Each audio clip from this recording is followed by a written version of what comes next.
عما يعملون وربك الغني ذو الرحمة إن يشأ يذهبكم ويستخلف من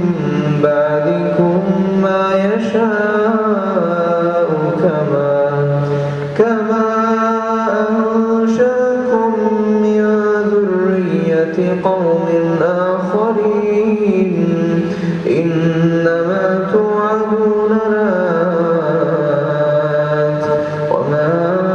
أنتم بمعجزين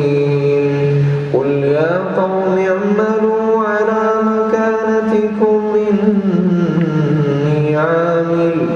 فسوف تعلمون من تكون له عاقبة الدار إنه لا يفلح الظالمون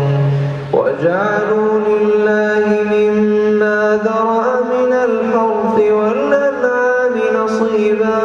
فقالوا هذا لله بزعمهم وهذا لشركائنا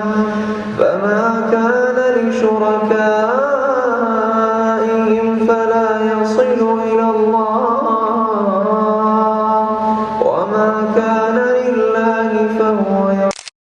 يعلم ساء ما يحكمون وكثير